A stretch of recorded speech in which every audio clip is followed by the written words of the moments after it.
Unha vez máis, gracias por estar aquí, por aguantarnos aí falando dun tema que para moitos pois é xa conocido. Hai que ter moito atrevimento para vir falar da regueifa aos de Bergantiños. Pero, bueno, espero que seipades perdonarme este pequeno relato que vos vou botar de un pouco da historia, dos orixes, do que é a cantiga improvisada en galego. Unha festa calquera, unha celebración, máis que unha festa, usa case sempre, históricamente, en todas partes, en Galicia tamén, a música e máis a palabra. Eso sirve para comunicar, e comunicar de unha maneira máis solemne, máis especial, máis intensa, por decir así. Non hai festa en que non haxa cantigas, en que non haxa baile tamén, e esa era a maneira pois, de celebrar, de enfatizar os descansos que pode haber na vida cotiá, na vida do traballo, que en Galicia, como sabemos no pasado, na zona rural, pois foi especialmente dura, non? É dicir, necesitábase pois un chisco de diversión, porque a vida de todos os días era non só aburrida, senón tamén traballosa. Nas festas que se facían normalmente, sobre todo as festas pequenas, as parroquiais, en que a rapazada pois non tiñan cartos para contratar un gaiteiro, nin nada polo estilo, pois unha maneira moi simple e moi eficaz de animar, de dinamizar a festa, era cantar e improvisar. Cada un traía o repertorio de cantigas que coñecía, que tiña seleccionadas e que as botaba no momento máis oportuno, e cando se lle agotaban estas, inventaba. Outra maneira de dinamizar era a controversia. Se ti dis A, eu digo B. Se ti eres de Carballo, eu son de Laracha. E se ti eres unha rapaza, pois é un rapaz de outro. E así sucesivamente. Isto foi o xermen, foi unha fábrica enorme de cantigas improvisadas que despois foron peneiradas, foron seleccionadas e que formaron parte do repertorio que cada cantor levaba pois cando había unha xuntanza deste tipo e que cando se lle agotaba pois volvían a improvisar. Pero, bueno, quero dicir que a improvisación, as cantigas improvisadas, as letras de cantigas improvisadas, son unha parte esencial do cancioneiro galego en general. Podemos dicir que o cancioneiro de Pérez de Ballesteros, o de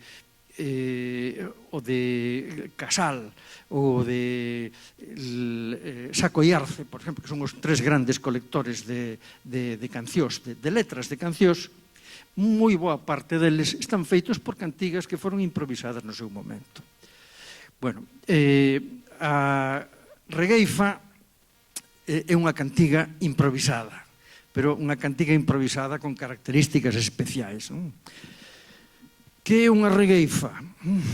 Se un vai a Marruecos de turista e pide unha regueifa para almorzar, tranlle un boliño, unha especie de pastel redondo, con sabor sin máis ben azucarado, e que regueifa é un dulce en árabe, é unha das non moi abundantes palabras do árabe que están no galego, por menos comparado co castelán e co portugués, e que significa efectivamente eso, bolo, pasta, un pan. De onde sacamos que unha regueifa é unha cantiga e non un produto, digamos, de luxo, de alimentación? Pois porque en certas festividades, especialmente nos casamentos, era costume o poder ofertar a xente que non estaba invitada á boda, darlle un bizcachón, un pastel, decir, algo, un alimento un pouco extraordinario. A regueifa era de pan de ovo, normalmente, pero había de varios tipos. Ben, pois, por metonimia, o ir conseguir a regueifa, cantar para a regueifa, pasou a denominar este tipo de canto unha regueifa. Por tanto, para chegar a conquistar, digamos, unha cousa tan preciada como era naquel tempo un bolo de azúcar e de ovo, pois había que cantar, e había que cantar mellor que os demais. Bueno, pois este costume, que foi moi tradicional, en principio nos casamentos de Galicia, foi expandíndose en outras celebracións. Pois, por exemplo, as celebracións que había de tipo laboral, todas as fías, cando por encargo no inverno iban coser un día e outro día pois as rapazas dunha aldea, as espadeladas, as palilladas, todas estas labores que eran máis ben de mulleres e que ao acabar requerían un esforzo e un tempo que se facían pois desinteresadamente. Bueno, aquí os alboroques tamén que eran máis ben de homes, cando había que facer unha obra, unha construcción, algo privado ou público, pois esta xente, os beneficiarios daban ou ben unha regueifa, decir, un bolo de azucre e ovo, ou ben calquera outra cousa, aguardiente, o mesmo pan, leite, o que fora. Ao final do traballo, pois xuntábanse sobre todo xente da mocedade e poñían ou bailaban a danza da regueifa ou, bueno, simplemente cantaban e improvisaban e botaban o que hoxe xa chamamos regueifa.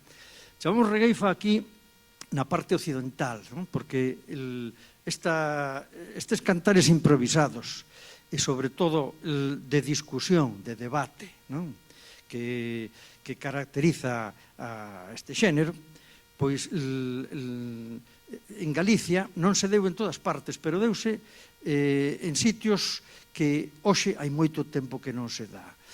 Podemos decir que a área da regueifa, é dicir, de cantar improvisado de debate, deuse en tres áreas principales. Unha é o occidente da provincia da Coruña, a Bergantiños, a parte de Soneira, a parte de Vimianzo, hasta aproximadamente, bueno, Corcubión, hasta esa zona. Deuse tamén un pouco antes, na parte de Noia, nos arredores de Noia, en Lousame, en toda a zona do Tambre, do Baixo Tambre, deuse tamén nos arredores de Santiago, deuse pola zona de Tordoia, hasta non hai demasiado tempo deuse tamén no Val do Dubra. Hai testemunhas de que a metade do século XIX tamén había regueifas na parte de Betanzos e tamén no que é o centro de Galicia, que supoñemos que sería Santiago, pero do que hoxe non quedan, vamos, xa nin... tamén na zona de Betanzos. En Betanzos non queda nin rastro xa, non? Pero no resto, pois sí. Esta zona máis activa, o que este tipo de cantiga, de discusión, ten o nome de regueifa. Na parte de Lugo, da montaña de Lugo, houbo, quizá tuvo un pouco máis de continuidade que aquí,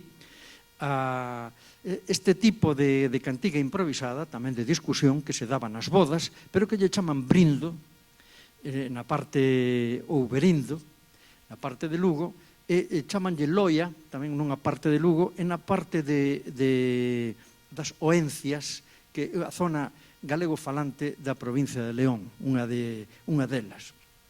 E queda unha case testimonial, que é a da Raya de Portugal, de unhas aldeas de Entrimo, especialmente Olelas, onde se regaifaba hasta hai pouco tempo, pero á moda portuguesa, é dicir, acompañados de unha concertina, que este acordeón de menos rexistro, en que botaban as coplas de dous en dous. Bueno, creo que non hai que decir que a forma da regueifa é unha estrofa de 4 versos asonantes, en que un cantador bota unha cantiga e outro respóndelle hasta que un dos dous queda vencido, non? Pero desde cando empezou isto en Galicia? Bueno, vou ler un testemunho de un señor que era o cronista dos reis de España, cando se casou a reina Isabel, a reina, xa non me acordo que reina era, eu creo que sí, que era esta señora, cando se casou a reina de España, bueno, en 1858, que se casou co seu primo, viñeron facer un viaxe polo norte de España, e pasaron por aquí, por Galicia. E o cronista, que se chamaba Juan de Dios de la Rada e Delgado, déixanos esta testemunha, non? Que vou ler aquí. Di así. Conseguimos.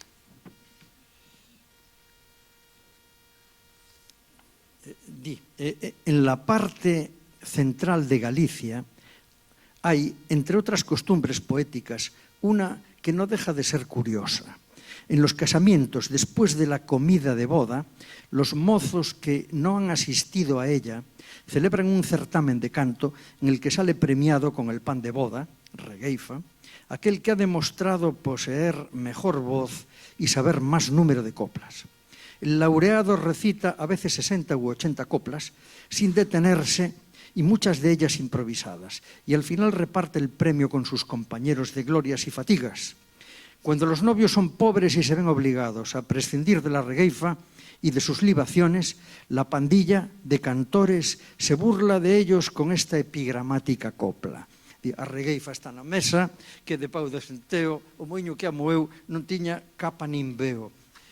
Un pouco despois o historiador arqueólogo coruñés, que era Barros Silvelo, bueno, isto é de 1858, é dicir, hai uns cuantos anos, non? O testemunho deste madrileño que veu por aquí. Barros Silvelo, que era do país, no ano 1875, di así: reúnense los mozos a la puerta de los contrayentes y con ellos todo el pueblo de las aldeas inmediatas, empezando los mejores cantadores a improvisar versos reclamando la regueifa, que consiste en una hogaza de pan más o menos lujosa y adornada según las posibilidades de los desposados o padrinos, si aquellos fuesen pobres. Es admirable cómo esta gente, completamente ajena a toda instrucción literaria, a ver que me perdí, sostiene un diálogo en improvisados versos referentes a la vida de los novios, de los padrinos y de los convidados. Presentada en público la regueifa, es condición indispensable empezar el baile que rompen los nuevos cónyuges, llevando la novia la hogaza en la cabeza, que sostiene en equilibrio hasta la mitad del baile.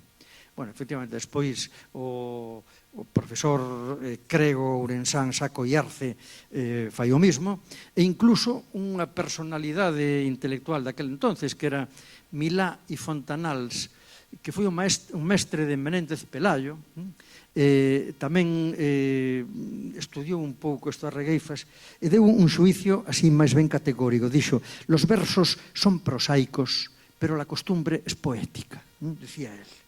Bueno, quero dicir, a metade de 1850, 1860, xa había cantigas de retesía, de discusión, de debate, e que eran públicas, ademais, e dábanse entre xente que non tiña instrucción ninguna di aquí, non? Era un espectáculo popular moi generalizado, moito máis do que é hoxe, polo menos polas testemunhas que temos aquí deste señor. Hai máis testemunhas, pero non quero insistir nin aburrirvos. É difícil compartimentar un pouco a historia, non? Pero no século XX, que é o que coñecemos mellor, podemos distinguir dúas etapas, unha hasta a guerra e outra despois da guerra.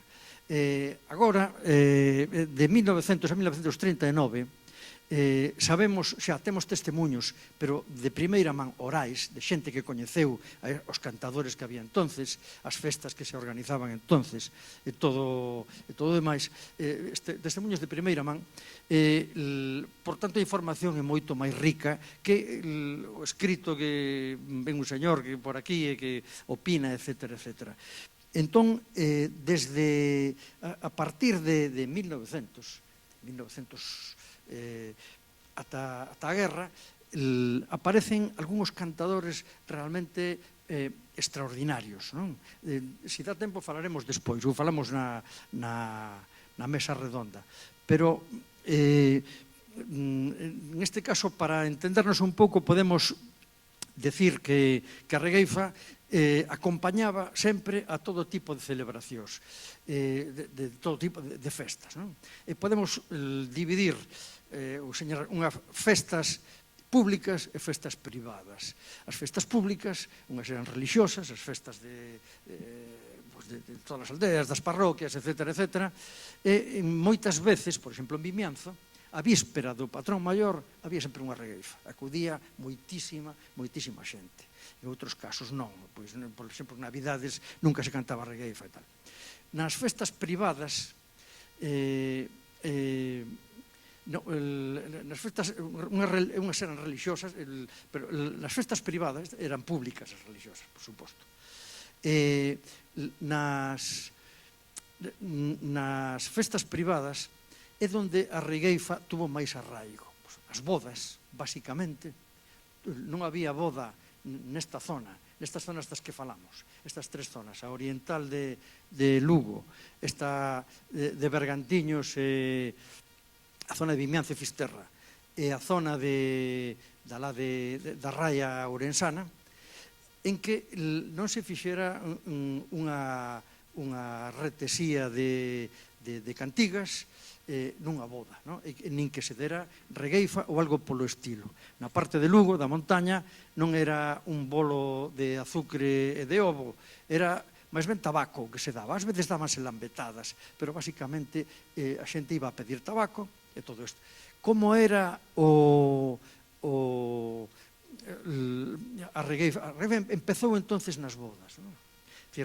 Os que se casaban, poñemos, por exemplo, un caso próximo, o da zona de Muxía.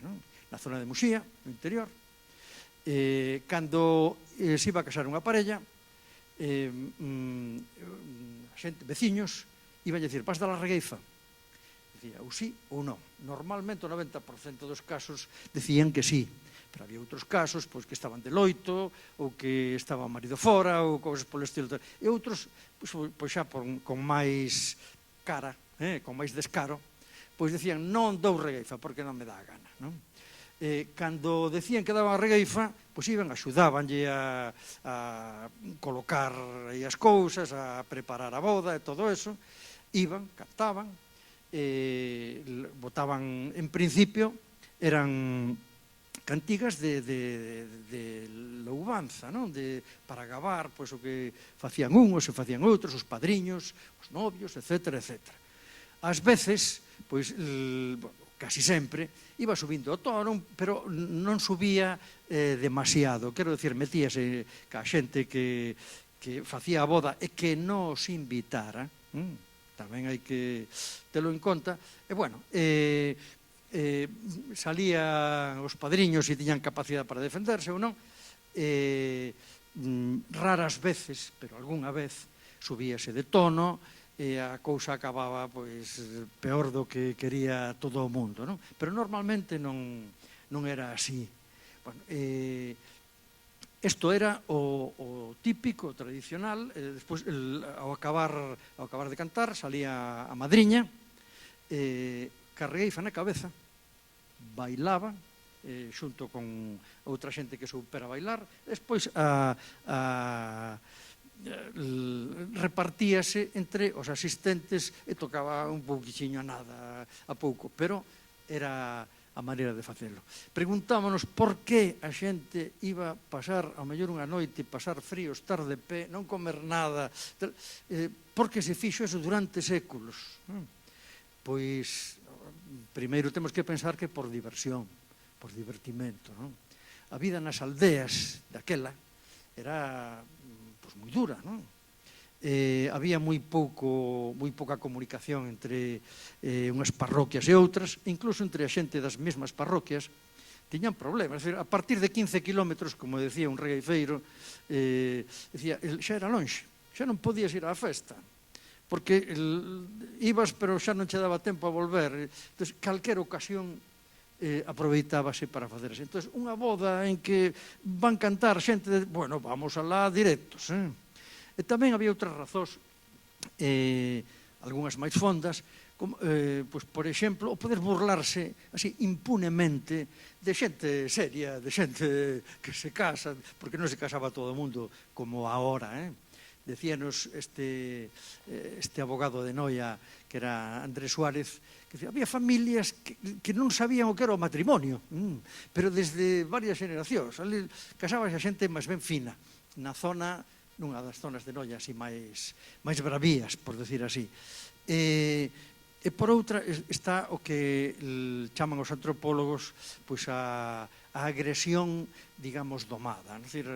Pois aquí estou eu, e aínda que non me invitedes e que, bueno, eu non sexa ninguén, pois en este caso tedes que pagar un precio simbólico, que é dicir que os demais veciños, non só a familia, a xente que se casa, pois tamén temos algo que ver en este asunto. Isto que di, por exemplo, Lisón, toda esta xente, é dicir, que é unha forma de controlar o que é a agresión. De aquí pasou, pois, nesta época, é cando a regueifa é prácticamente das bodas. Ora ben, ademais das bodas, pois, pasou a estas outras xuntanzas laborais que dixemos, e sobre todo as feiras.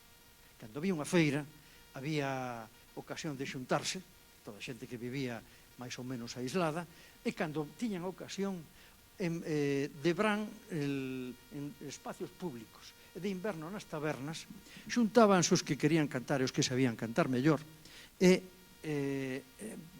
cantaban, e uns improvisaban, iban contra outros. Entón empezaron a coller sona algúns moi bons cantadores que saliron da taberna ou do espacio público. Entón, a regueifa moderna, a regueifa bergantiñá, que é a regueifa moderna realmente, sale de aquí máis que das bodas. Ten aquí, sobre todo na Baixa de Bergantiños, a regueifa das bodas non estaba moi arraigada. Na montaña, sí. Na parte que vai para Santa Comba ou por aí, efectivamente, as bodas eran, as regueifas das bodas eran tan marcadas que os que se casaban traían un regueifeiro que cantara para dentro. Como sabía que se iban meter con eles, ao mellor e tal, poñen un dos vós, invitaban a comer, que era moi importante, que cantara contra, que os defendera contra os posibles atacantes. Pero aquí na Baixa non. Aquí era a taberna, o espacio público, os alboroques e todas estas actividades. Chegado un momento, nestas chegou a guerra. Antes da guerra había xa algúns cantadores e cantadoras de moito renome. Pois, por exemplo, podía ser falamos de Leonarda de Tallo, por exemplo, non? Unha muller que aí da parte interior de Malpica, que era, hoxe non hai regueifeiro que non saiba decir algunha copla na que interviña Leonarda, non? Bueno, en outros moitos sitios, pois, por exemplo, na zona de Muxía, Seixas era o ídolo, non? Bueno, moitos máis que ahora non vamos a falar por aquí, pero eu teño contabilizados 154 cantadores documentados de regueifas no século XX.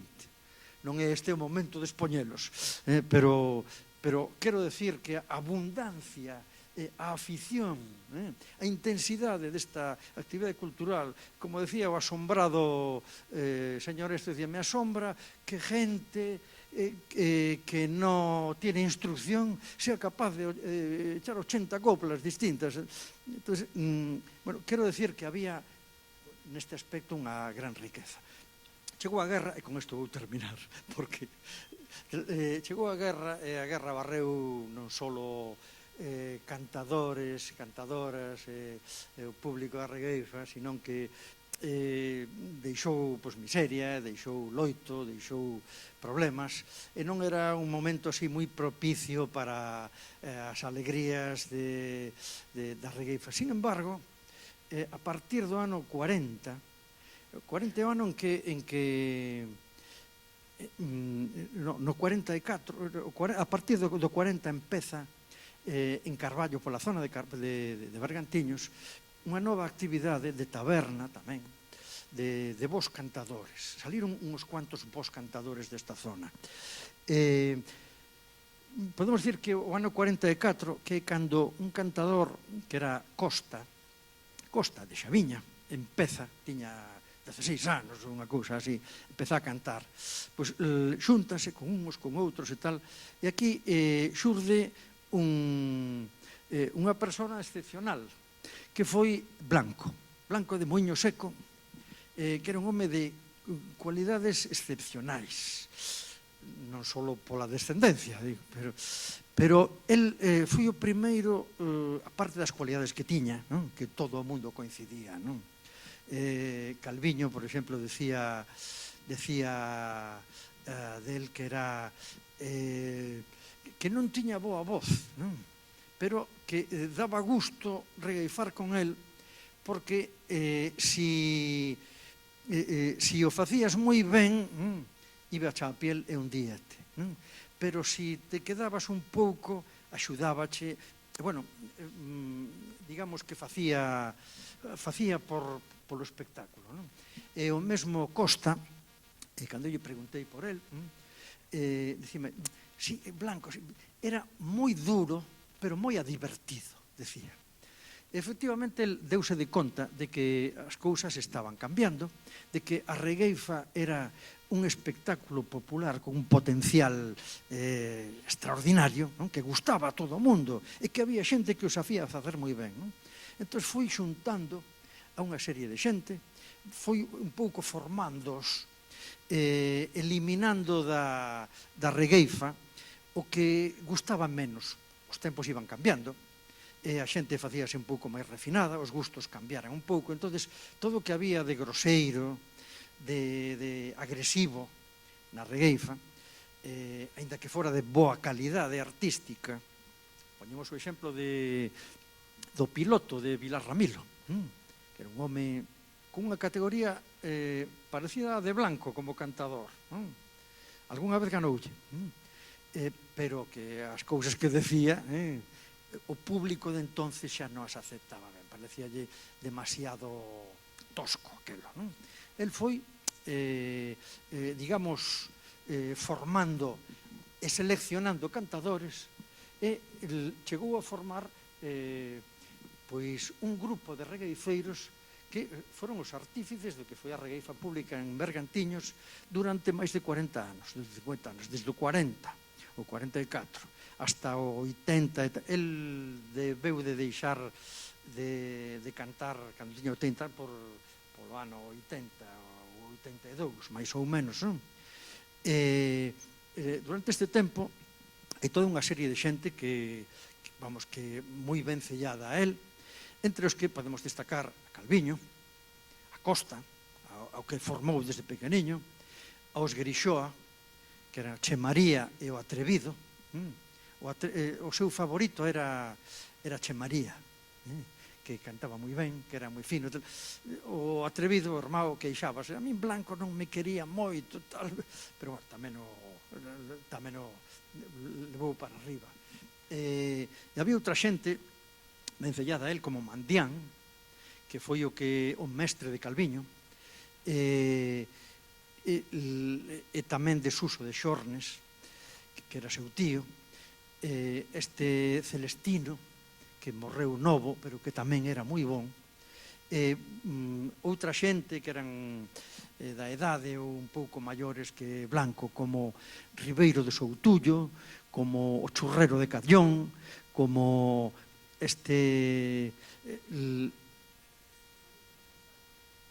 o Cadete xa era maior, del aprenderon do Cadete, non?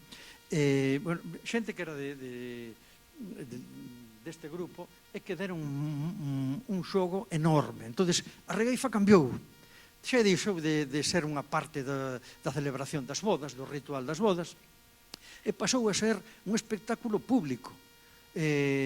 Ali seleccionábanse os cantadores, se non os había aquí, íbanse buscar ao outro lado, iban en bicicleta, iban en coche alquilado, iban no que podían.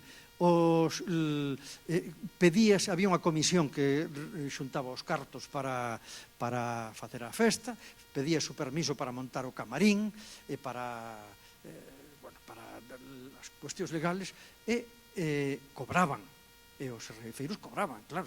E además dáballes o premio era unha boneca, unha muñeca, e ás veces un bizcachón tamén, o cal nos recorda un pouco a relación que tuvo cas bodas, non? Cas bodas, pero que xa estaba moi alonxada deso. Entón, foi un espectáculo que iba unha aldea por aquí, por alá, parroquias de todo tipo, pasaron de Bergantiños, iban moito hasta a Pereiriña chegaban, non? Os da parte de Bergantiños. O éxito foi enorme, non? A partir dun certo tempo, dos anos 80, cando foron morrendo as figuras así máis notables que había por aquí, pois entonces digamos que perdeu competitividade este espectáculo público, non? Xa iban a festivais de non sei que, a inauguración da Casa da Cultura de outro sitio, foi un pouco menos competitivo que entonces, pero hasta os anos 90 e 90 e pico mantúvose en plenitude, non?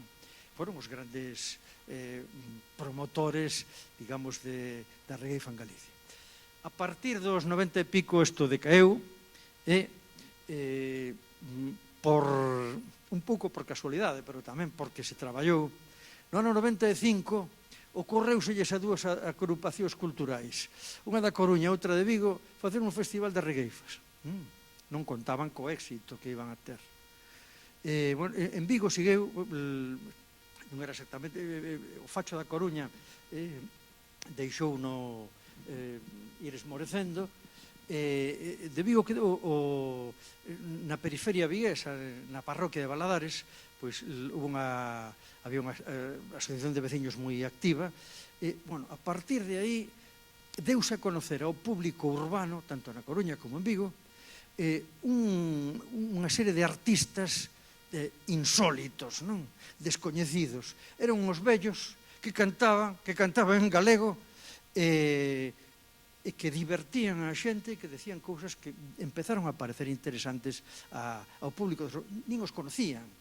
En Vigo non conocía nadie de Calviño, a Costa, nin a Ribeira de Louzarela, xa non diga o Bailón e o Caldeireiro, pois moito menos. Empezou a coller pulo isto, e o resto, pois xa o tedes visto aí cousa esta, non? Na pantalla.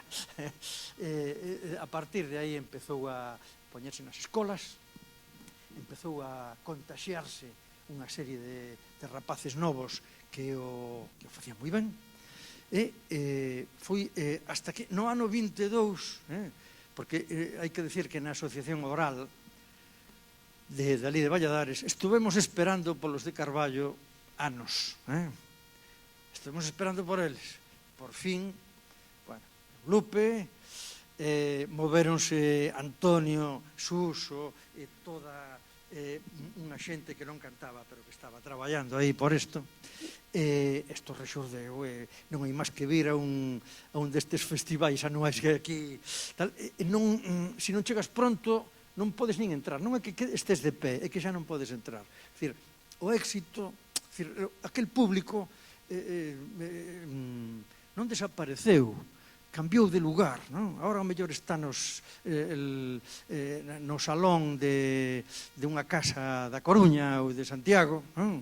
Ou están en Inglaterra ou en Suiza, pero aquela xente, aquele espírito, só había que estimulalo un pouco. Efectivamente, isto que se está facendo ahora ante a sorpresa de uns e de outros, creo eu.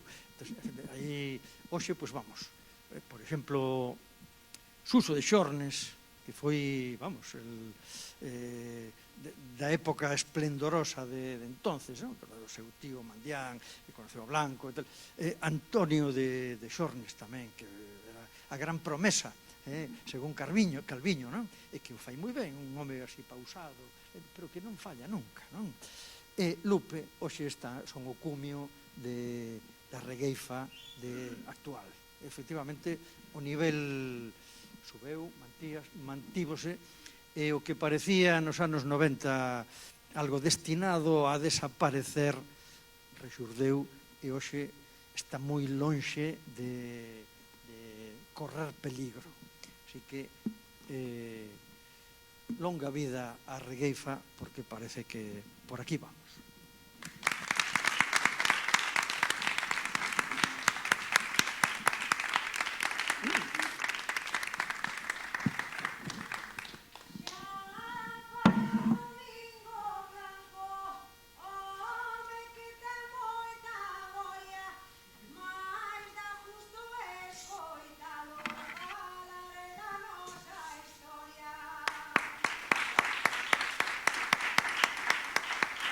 Que ben falou o domingo, eu estiven ben atento. Moitísimas grazas, mestre, pola paixón e o talento.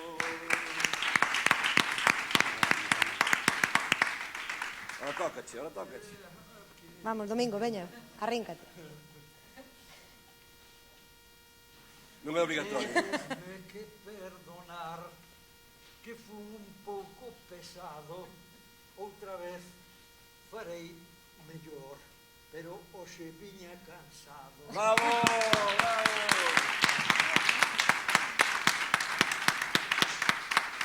É moi difícil cantar a regueifa.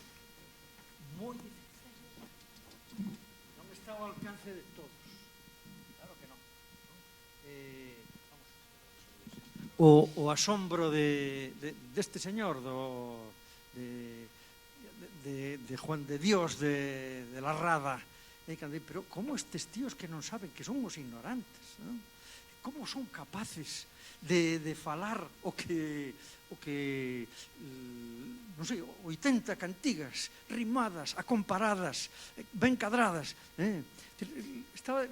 non sabía, non entendía, non? Isto mismo contaba Costa, que era bon conversador. Unha vez que veu a Carballo a orquesta, non sei se era dos Satélites da Coruña, unha destas. Entón, o outro, o vocalista, bueno, era tío así máis novo, mellor voz.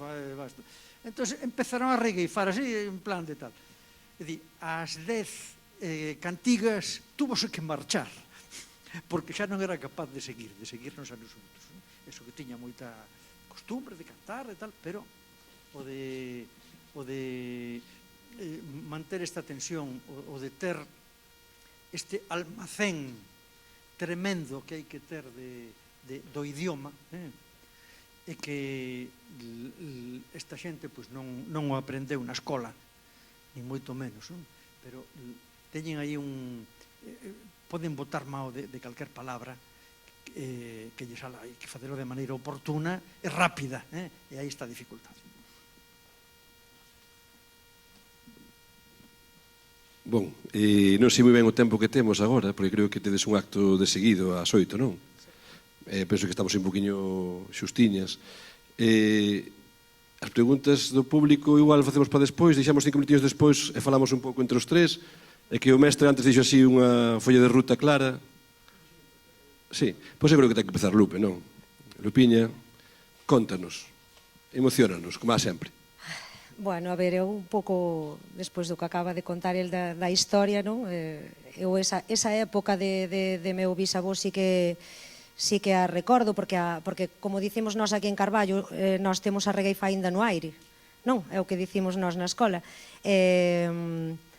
A parte de que está esa rapazada nova, pois tamén acude xente como, por exemplo, temos aí a Paco Felípez, alias regueifeiro o relaxado. Paco foi unha persoa que viviu moitas regueifas. Alberto Sueiro, que andaba antes por aí, tamén me dixo que mamou tamén moitas regueifas. O noso alcalde Evencio, moitísimas regueifas, e coñeceu a moitísimos regueifeiros ali tamén por Coristanco. Entón, para nós a regueifa aínda está no aire, non? Como a quen di. E sí que é verdade que houve esa época na que había un parón, non? Como que estaba esmorecendo, como que realmente estaba morrendo, e iso non podía ser. É que non podía ser, non? Estaba aí Suso e Antonio, Algián tiña que vir. Non era o meu cometido, pero eu paseino moi ben, aprendín así de maneira autodidacta, recordando a meu bisavó, e disfrutaba moitísimo. Eu cando empecei, como a todas as que estamos aquí da escola, como a toda a xente, eu chegaba ao cuarto verso e non me salía nada. Pero foi aí unha maneira de recordalos, de aprendernos as melodías, de dicir moitas cousas, ao fin e ao cabo tamén, de comunicar moitas cousas, de darlles a gracia, a esa retranca nosa, non? A hora de dicir unha cousa de que non fai falta acabar no insulto, que a xente todo o mundo entendía.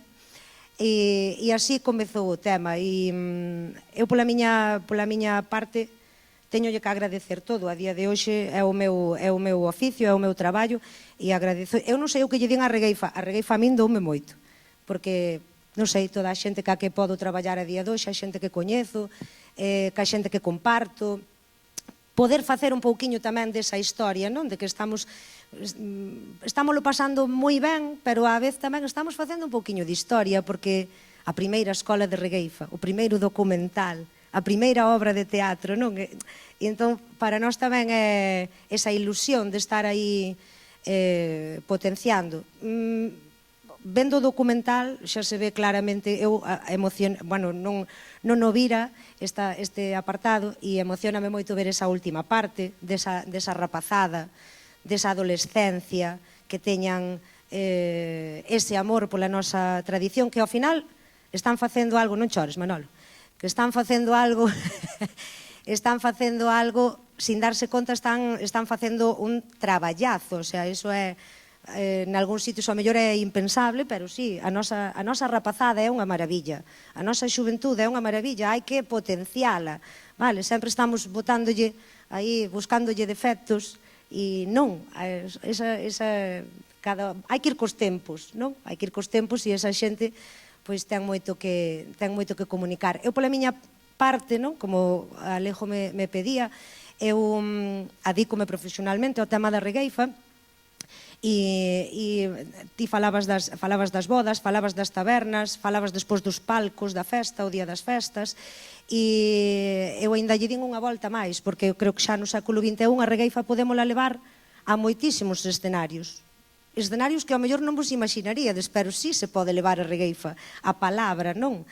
O poder da palabra, de como podemos comunicar en calquer acto, presentando, calquer acto de calquer tipo, ben sexa máis protocolario, ben sexa máis humorístico, non sei, temos esa facilidade de poder adaptarnos e mimetizarnos moi ben co ambiente que se nos pide, non?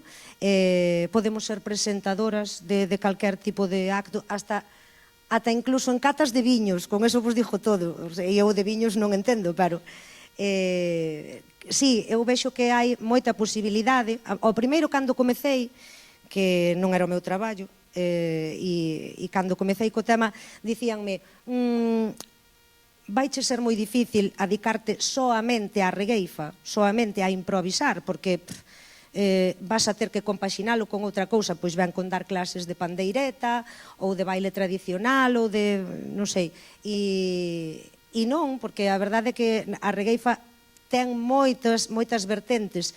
Hai escolas, nos os obradoiros todos que facemos por toda Galicia, afortunadamente está medrando moitísimo, a nivel educativo, tamén nos chaman directamente para que o fagamos, e tamén se nos pide esa presenza nos actos, en actos que poden ser máis protocolarios ou menos, e festas e en distintos ambientes. A proba está, non? Que este ano estrearemos nesta primeiros de outubro, aí estaremos estrenando aquí no FIOT unha obra de teatro. Manolo máis eu, dende que nos coñecemos, temos unha fixación que é lograr que un espectáculo da regueifa poida cobrar unha entrada, non? Para que a xente veña a ver un espectáculo de regueifa. Eu creo que para nós, o día 3, o día 4, que abramos aí a porta, o noso soño queda coberto xa, Bueno, Manolo está lle dando... É que estamos moi nerviosos, porque nós actores non somos. Estamos aprendendo o guión. Estamos aí. Están aquí os jefes, non podemos dicir que non. Non dixas que ainda estamos aprendendo o guión, que mira, Carme xa está ali sufrindo.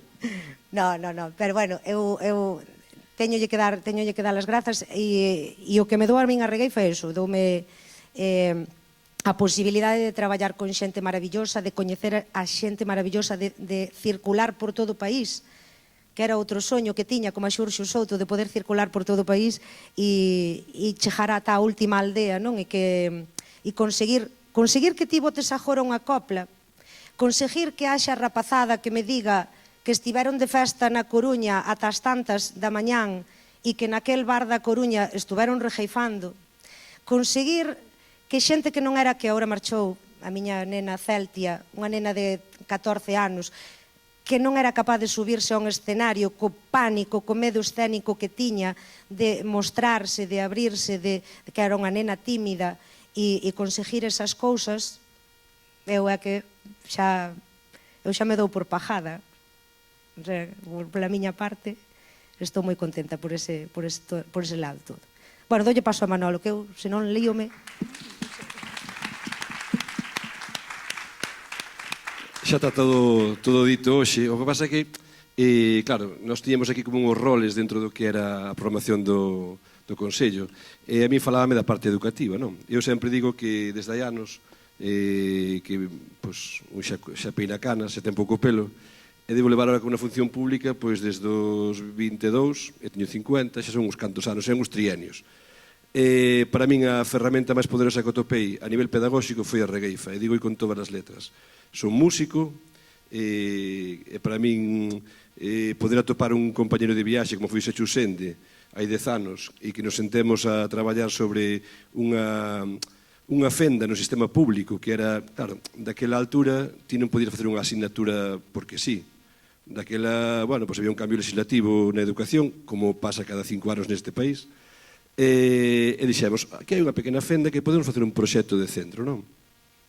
Puxémonos a traballar intensamente e dixemos, por que non crear un currículum, presentarlo á Xunta, explicarlle que a música e a palabra, neste caso a lingua galega e a música, van moi ligadas a través de unha serie de valores dun decálogo no que estaba precisamente aprender do erro, non ter medo a equivocarte, ser feminista desde a perspectiva do activismo máis puro e duro que fai falla no día de hoxe, activistas lingüísticos, e sobre todo tirar fora os prexuizos, non? A hora de empregar unha ferramenta tan poderosa como é que entre nunha aula. Eu hoxe din aula de regueifa. Eu hoxe, alumnado de terceiro da ESO, teña sorte de ter un proxecto este ano no Milladoiro, que é un centro educativo de 21 nacionalidades.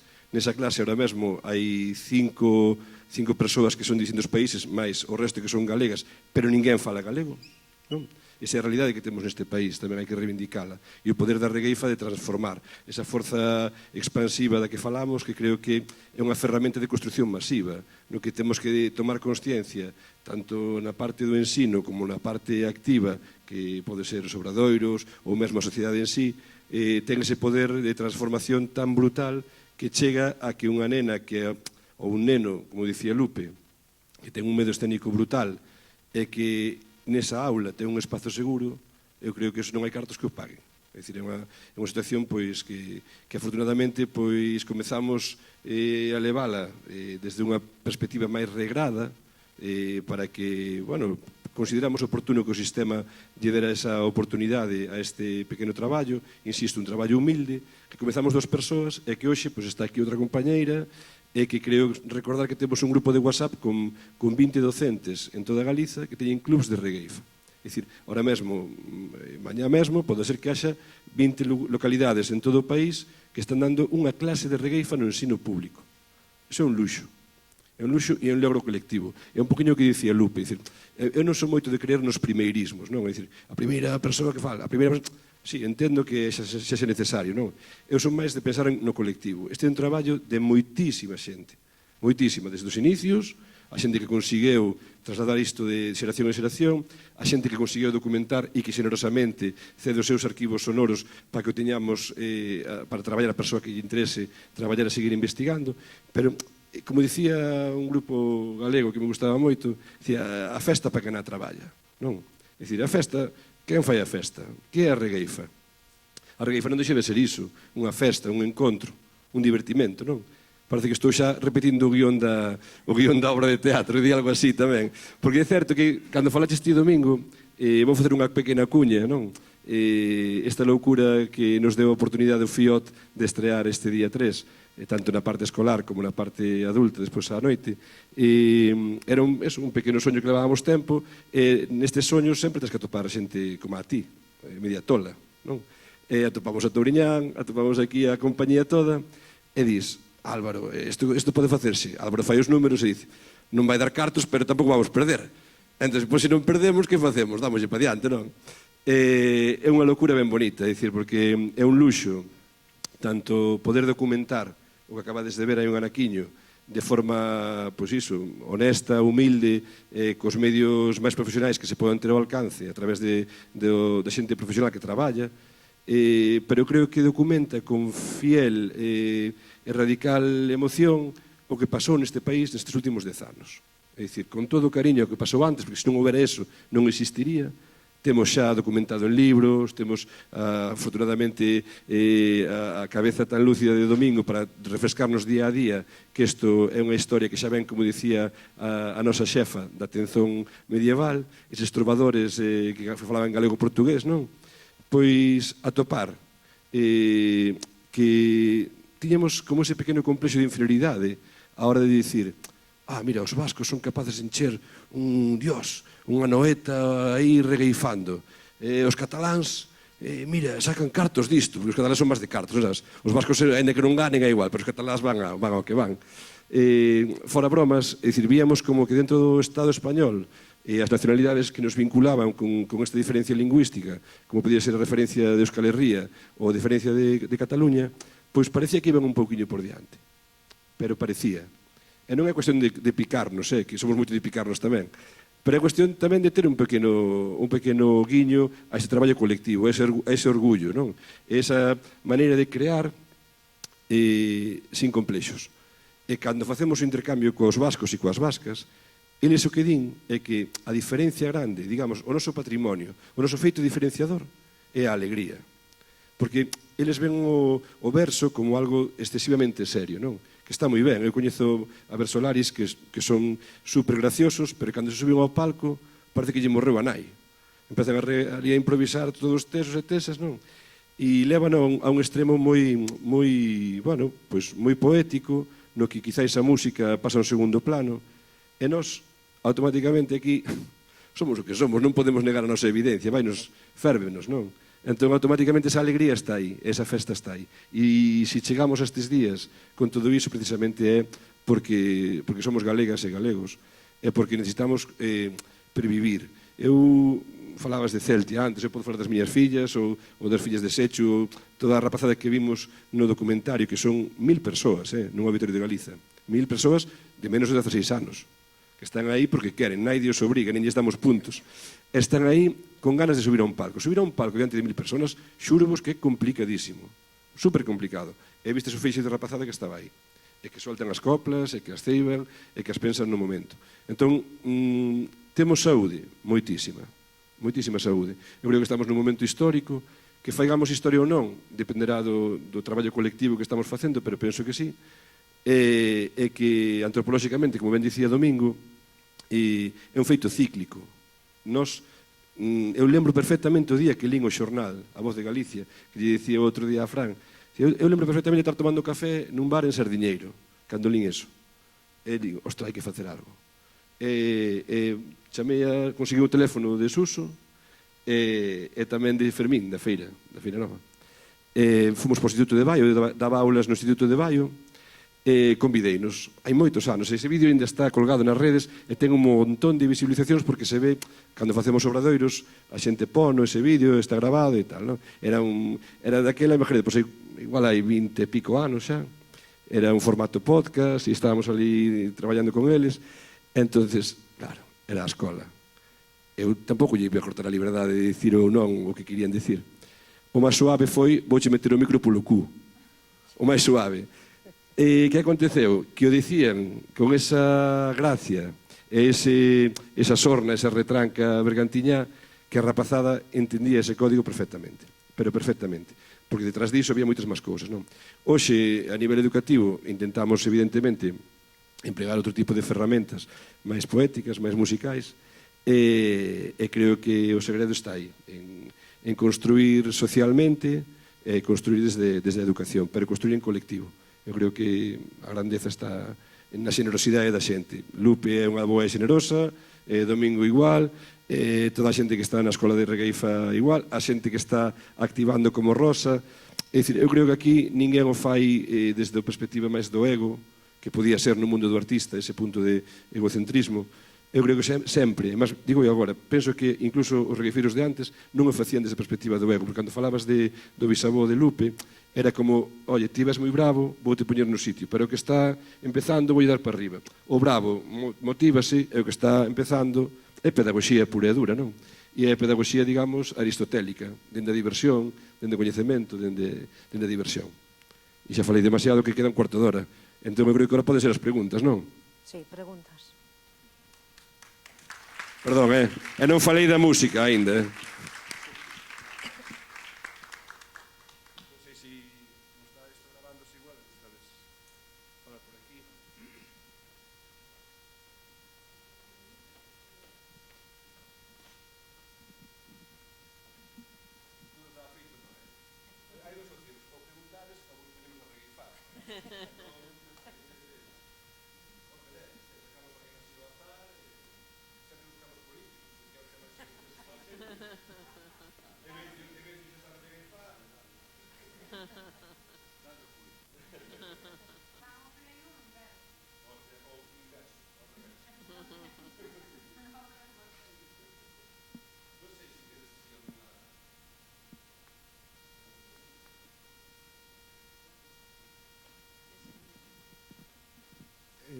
o que son as partes melódicas, non? Si é que tomados ou ben as improvisadas, tedes algúns modelos a seguir, non? Me imagino, non?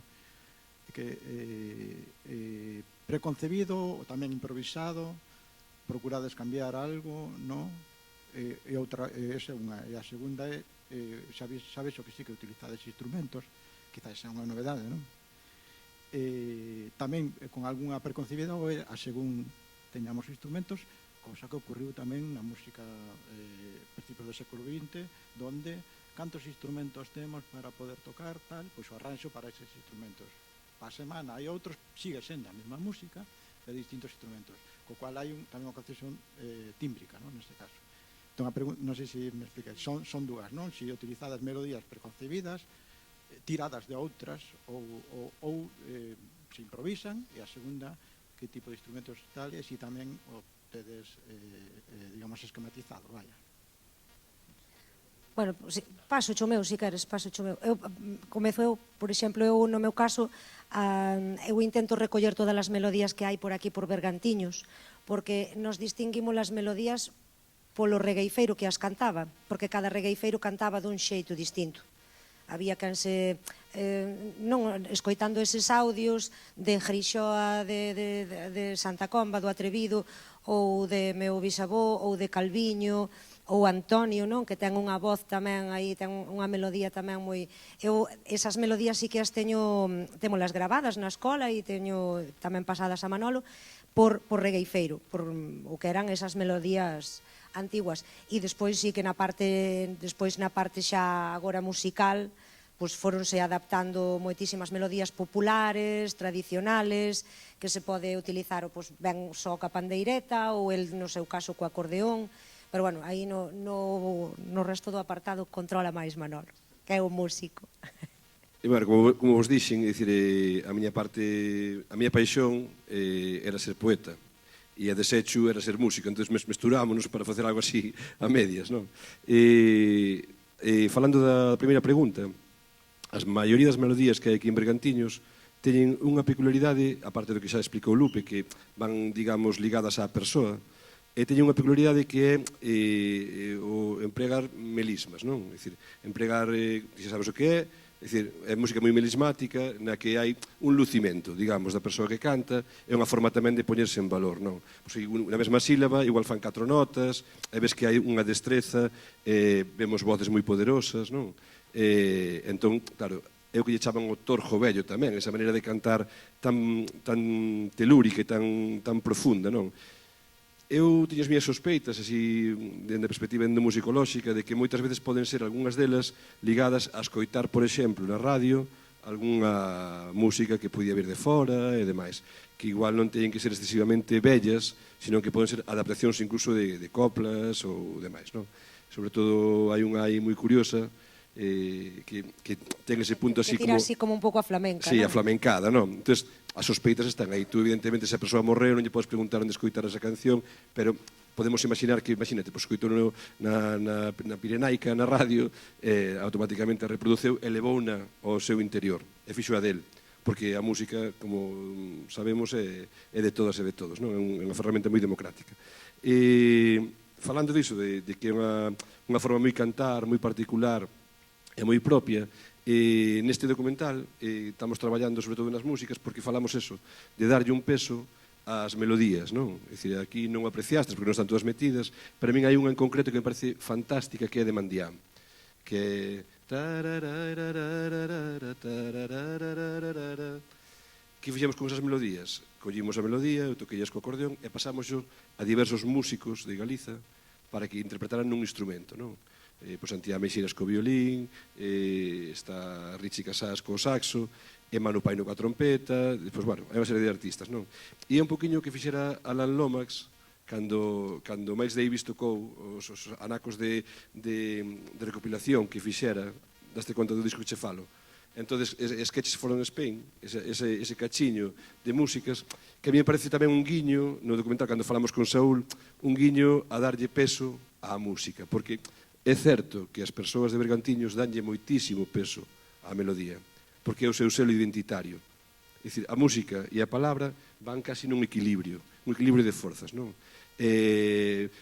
Antonio, por exemplo, reivindica moitísimo, ten unha voz poderosísima, é un cantante maravilloso, e notase que cando saca Antonio, a primeiro arranque non sabes moi ben o que di porque ten tanta forza e tanta potencia pois que impresiona sobre todo na súa forma de cantar, que é moi linda, non? E na segunda pregunta que me fixeches sobre incrementar instrumentos ou novas melodías, é de feito do animal, é o que falábamos antes, é pódeche a festa. Ti estás nunha foliada, como vimos aí, non? E de repente esa transición ás foliadas, as que dicía Manuel, non, na foliada antes non se regueifaba, non? Na foliada tocabas, bailabas e tal, ou as pandereteiras cantaban as súas cantigas. Ora irrumpimos con instrumentos e improvisar. E eu poño un exemplo que me encanta facer, que é empezamos a regueifar cunha peza dun amigo noso, que é Ico de la Matumbá, que é o licor café, non? Son todas octosilábicas, a maioría das pezas do folclore galego son octosilábicas, non? Entón, que acontece? Que que unha peza dun artista que sabemos quen é e é actual e demais, pase a ser popular, eu creo que é o mellor que lle pode pasar a esa persoa. Independente de que lle pague as gaia ou non, é outra cousa, xa. Pero quero dicir que esa creación pase a ser democrática, constructiva para toda unha xeración de persoas e que se cante nunha regueifa, pois eu creo que é tamén unha maneira de reivindicar esa regueifa 2.0 ou esa regueifa nova na que estamos acreditando e movendo os marcos, non? Básicamente. Non sei se contestamos.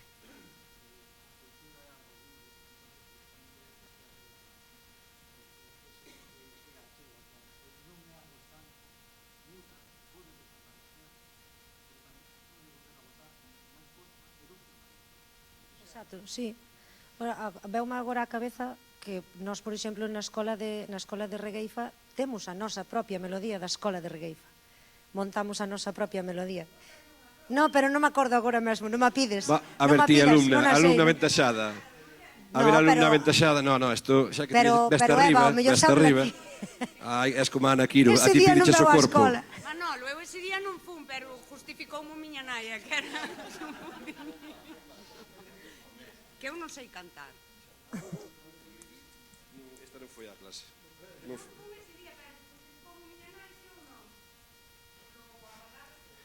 Pois, se non regueifas ti, eu creo que tiña que subir Celtia. Ou subir ou achegarse, que isto non é un palco. Isto é un camarín improvisado do Fiot. Botamos unha copla, pequeniña? Non? Veña, os tres, veña. Dádenos un tema e botamos unha copla sobre o tema que nos diga. Ou que nos den un pé forzado. Que che apetece a ti? Non che apetece? Segura? Hasta que non tengo micro diante. Celtia é de telo micro. Celtia. Veña, que pechamos polo alto. Que estás no Fiot, Consello de Cultura Galega, tante grabando. Imagínate cando seas presidenta de Galicia. Metes aí a presión. Presidenta.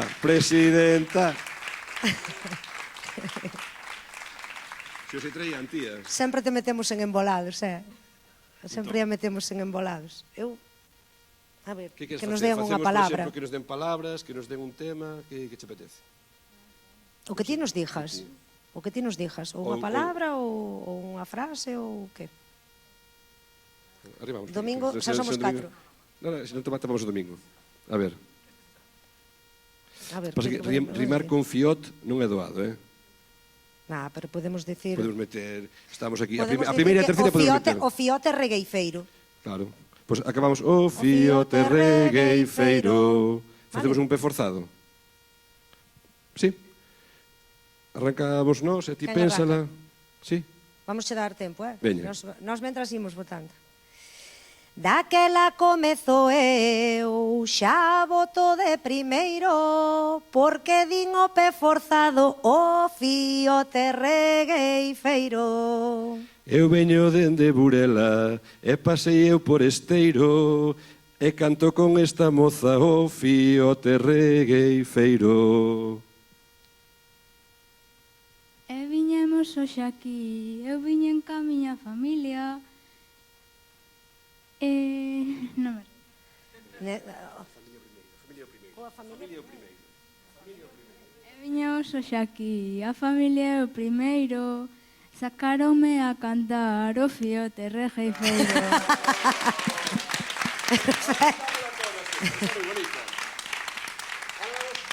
Ahora cantámola todos. Cocos aquí, a familia é o primeiro, sacaronme a cantar o Fiote regueifeiro. Vale, patar na misa está moi ben. Vamos todos xuntos, vale? A ver, 3, sí. Sí, veña, pero collo o micro, pon o micro. Veña. E viñemos... Acórdate como era.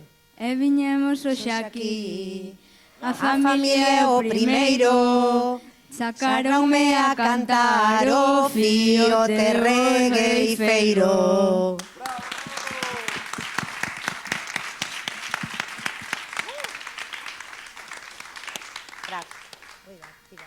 É máxico, non? A regueifa é un superpoder. De verdade, é dicir, practicada na casa, como di na obra de teatro este que se vai pasar aí no mundo publicidade fixamos. Non fixamos aínda abondo. Como dicen que... A min dixeronme unha cousa moi chula, e creo que foi no Castelo Conta, que foi que a regueifa debería estar recetada pola Seguridade Social. Eso creo que é a cousa máis bonita que che poden dicir.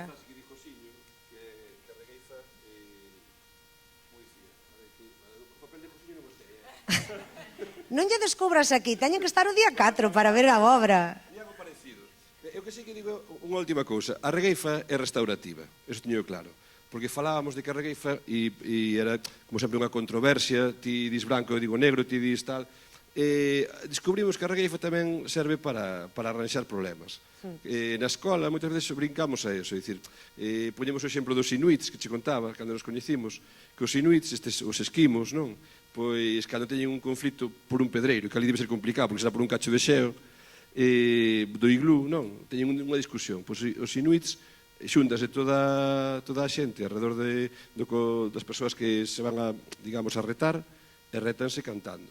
Hasta que xa lles pasa o cabreo, cando lles pasa o cabreo, cada un vai para o seu iglú. Eso fajo eu na miña casa. Con Óscar. Sí, co marido. Eso hai que gravalo. Hasta que o arreglamos, non sei.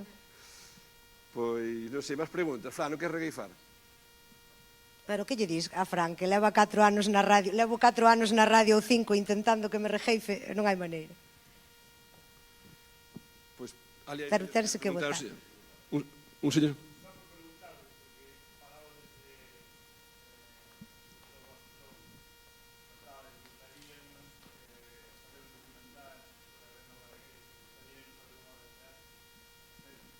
Chámase creando públicos e creo que hoxe en día o público está en outros lugares, como cal é o plan para chegar ás redes sociais, a radio e a televisión. Eu supoño que aquel tempo no que en Luar tamén había regueifa, de algo valeu tamén, non sei se para ben, se para mal, para mantelo. Entón, cara a onde hai que continuar o camiño? Eu tamén por ir pensando. Por ir pensando tamén. O jefe veu preguntar a Adrede, pero Álvaro está máis calado, pero Álvaro vai dar a puntilla despois.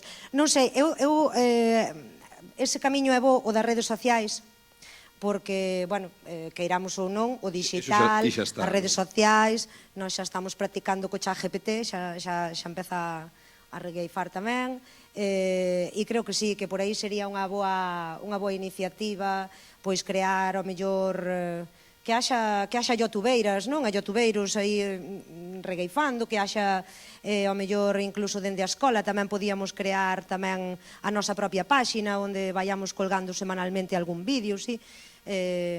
Para esas cousas hai que ter tempo, somos moitas e moitos e por aí poderíase facer. Tema da televisión e tal, a día de hoxe é que teño que dicilo. Dalle, Lupe, dalle. Xa che puxo aí o balón no pé, ora dalle.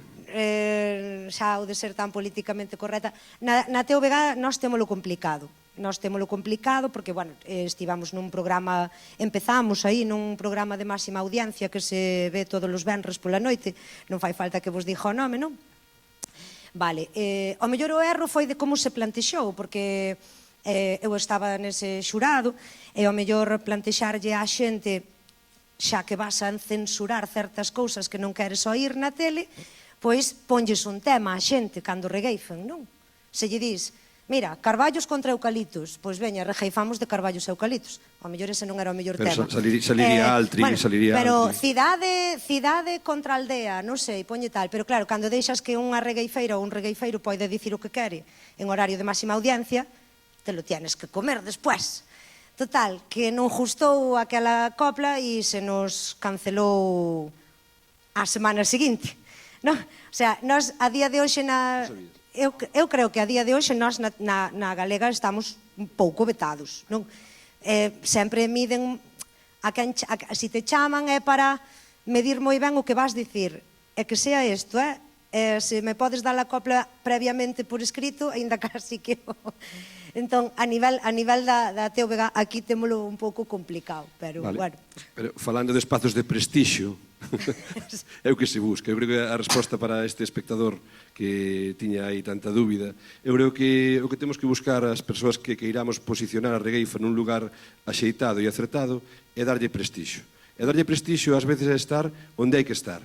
É dicir, pois na aldea, na cidade, no palco da orquestra, onde precisamos estar, pero sempre que a xente entenda que o que está facendo un regueifeiro ou unha regueifeira merece tanto respeto como a calquera outro artista. É dicir, no momento que consigamos eso, o dos cartos que falábamos antes que era unha brincadeira, vivir da arte é moi importante, é necesario, temos un exemplo claro, pero eu vou máis ao prestixio, é dicir, a que se respete, un respeto absoluto. E para que haxe respeto absoluto, ten que haber censura cero. É dicir, o que temos que ter claro é que a regueifa é unha ferramenta, como diximos, poderosísima para transformar, para dicir o que queremos con educación, con respeto, e que podamos dicir o que queiramos, onde queiramos e como queiramos. Ela fala da televisión pública, pero eu falo do ensino público. E tamén quero deixar claro que estás grabando, creo, despois cortades se queredes, que hai unha instrucción para o ensino público galego este ano que fala de neutralidade ideolóxica. É dicir, temos unha instrucción todas as docentes deste país que nos di que temos que ter moito cuidado co que decimos, como decimos e cando decimos.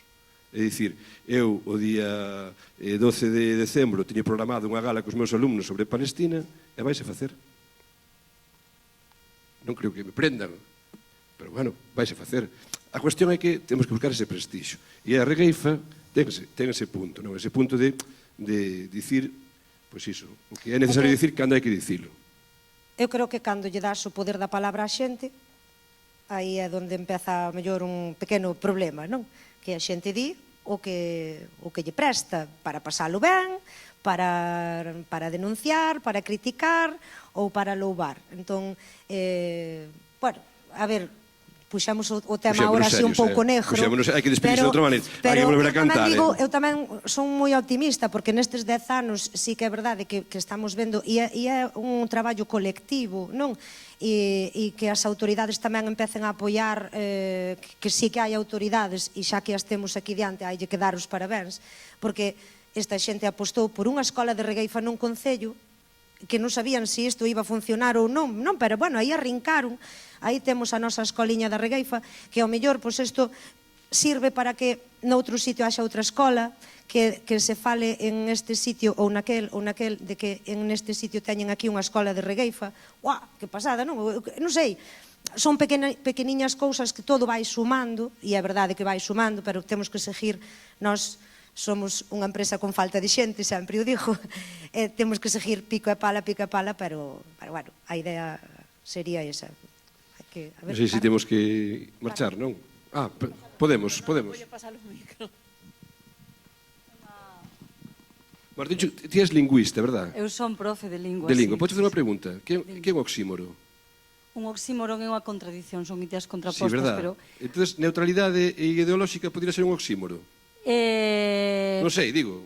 Eu penso que as ideas, así en estéril, separan e os corazóns unen. É unha das potencialidades moi grandes da regueifa é esa unión, ademais das outras que xa mencionastes, cando Lupe falaba da colectividade, unidos na Escola de Carballo, xente de xeracións moi diferentes, como por exemplo Celtia, María, Paco, na escola, rapazada de todas as idades, intercentros, o campus de Regueifa de Vilalba, as ligas escolares que estamos promovendo, o Regueifa Tour, a Regueifesta que xa foi de antes. É impresionante porque no mundo da cultura galega, o que falábamos antes dos 15 kilómetros, a Regueifa está conseguindo algo que a nivel cultural é unha revolución, e é esa unión. Como dicía Curros, é o que nos quedaba pendente pola unión, e aí estamos. E medra grazas a esa unión. Entón, eu síntome moi feliz de participar desa unión regueifeira galega, moi agradecida por termos esta oportunidade grazas a pioneiros como Domingo, como Oral, como Manolo, como Lupe, a iniciativas como a do Concello de Carballo. Así que, pola unión.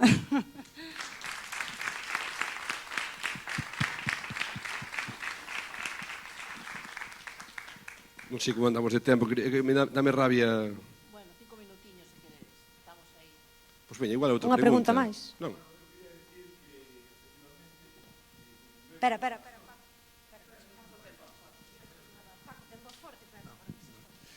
Quería dicir que estamos no bo camiño. Eu vexo desde a escola, como alumno, que cada día vai a máis, vexo dentro da escola pois que hai felicidade, que estamos contentos. Non cabe duda de que temos o apoio do Concello, pero hai xente como Lupe, como Carmen, que non é porque estén aquí presentes, pero que o fan moi ben, que nos van levando. Agora, con isto que estades facendo, pois estáse lle dando moita unha proxección moi boa. Se a regueifa non desapareceu, como xa se foi comentando, é porque en realidade levámola dentro. É iso que, ese xerme que o tes, que non sabes que o tes, pero que está brotando moi en firme. Eu, polo menos, que teño xa casi 70 anos, e vin a regueifa de neno, vexo que volva a estar, que está aí. Nada máis. Bueno, pois, se hai máis preguntas... Sí. Solo unha. Pa cando o próximo campus de regueifa? Este ano, facémoslo este ano. Estamos aí mirando o sitio, pero... Ai, que eres un de adultos, only adults. Ahora preguntaba para Celtia, pero... Facemos un paralelo, entón. Facemos familias e... Sí. O campus de regueifa é un campus que se fai con... O que viste desde SES no documental, eso foi nun campus de regueifa, no que a rapazada vai dormir un fin de semana conxuntamente, fan aí un convivio, e fanse moitas experiencias. A verdade que o de SES foi un empoderamento brutal, pero tamén estivo La Montañe, Laura, e sobre todo a unión que se fai. Por exemplo, unha amiga da miña filla fixo aí en Vilalba. É dicir, ahora son colegas, hasta lle prestas roupa e todo, que me enterei outro día. Así que viva toda esa forza colectiva, viva o territorio regueifa, que non sei se vos dixen, pero hai unha obra de teatro o día 3 e o día 4 que se chama Territorio Regueifa, xa están as entradas á venda. Porque Carballo que é? Ahora tenéis que dicir todos, Territorio Regueifa. Carballo que é? No, máis Outra forte, vez, máis forte, máis forte. estamos na misa tocando a campa, veña. 1, 2, 3. Carballo que é? Territorio regueifa! Pois xa sabedes, o día 3 e o día 4, e grazas ao FIOT, as autoridades todas, moitísimas grazas Domingo, Lupe, que xa é unha irmá, o sea que aí estamos. Grazas por todo. Moitas grazas.